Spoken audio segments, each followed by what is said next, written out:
শীতেলেই বাড়ে বায়ু দূষণ, এবারও তার ব্যতিক্রম নয়। প্রায় প্রতিদিনই বায়ু দূষণে নতুন রেকর্ড করছে বাংলাদেশ। বিশেষজ্ঞদের মতে দূষণের উৎস স্পষ্ট থাকলেও আইনের যথাযথ প্রয়োগ না হওয়ায় দূষণ কমানো যাচ্ছে না। বায়ু দূষণ রোধে আরও কঠোর হওয়ার ইঙ্গিত দিয়েছে ঢাকা উত্তর সিটি কর্পোরেশন। প্রশাসক জানিয়েছেন, এবার শুধু পানি ছিটানো বা পরিষ্কার পরিচ্ছন্নতা অভিযান নয়, দূষণকারীদের করা হবে জরিমানা। বিস্তারিত জানাচ্ছেন মাহি হাসান, ক্যামেরায় ছিলেন আমিনুল ইসলাম বাবুল। রাজধানী সহ দেশের বিভিন্ন শহরে বায়ুর মান দীর্ঘদিন ধরেই বাসযোগ্য নয়। একদিন দুই দিন নয়, বছরের পর বছর ধরে চলছে একই চিত্র। এই দূষণের মধ্যেই চলছে মানুষের বসবাস, দৈনন্দিন কার্যক্রম ও সরকারি উন্নয়ন কার্যক্রম, যা নিজেই কাজ করছে বায়ু দূষণের নিয়ামক হিসেবে। সুইজারল্যান্ড ভিত্তিক সংস্থা আইকিউইয়ারের তথ্য বলছে, গতকাল শুক্রবার ছুটির দিনেও ঢাকার বায়ু ছিল অত্যন্ত দুর্যোগপূর্ণ। পুরো সপ্তাহ জুড়েই রাজধানীবাসী বিশুদ্ধ বায়ু পায়নি। প্রায় প্রতিদিনই ঢাকার বাতাস অস্বাস্থ্যকর মানের ছিল। দূষিত বাতাসের ফলে প্রতিনিয়ত নগরবাসী আক্রান্ত হচ্ছেন নানা রোগে।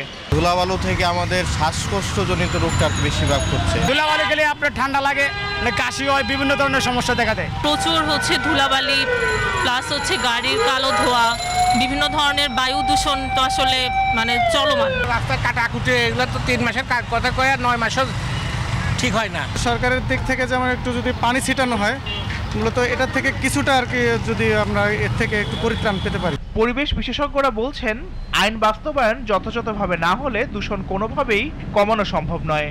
অতীতে দূষণকারীরা রাজনৈতিক ছত্রছায়ায় আশ্রয় পেয়েছে জানিয়ে এই বিশেষজ্ঞ প্রশ্ন তোলেন, এখন কাদের আশ্রয় প্রশ্রয়ে ঢাকার বাতাস দূষিত করছে দূষণকারীরা?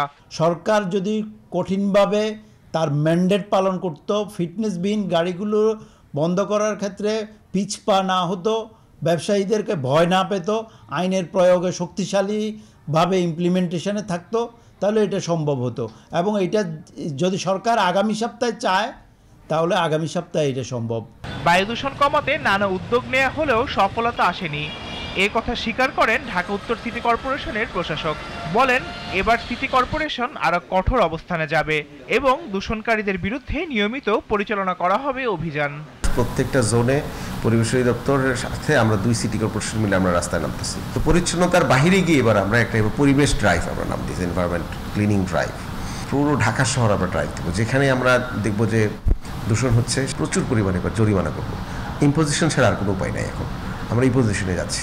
বাংলাদেশে বায়ুর মান কবে নাগরিকদের জন্য সহনীয় হবে তা এখন অনিশ্চিত। তবে সংশ্লিষ্টদের মতে আইন প্রয়োগের পাশাপাশি বায়ু দূষণ বিষয়ে জনসচেতনতাও বাড়াতে হবে। Mahi Hasan, DTV news, Dhaka.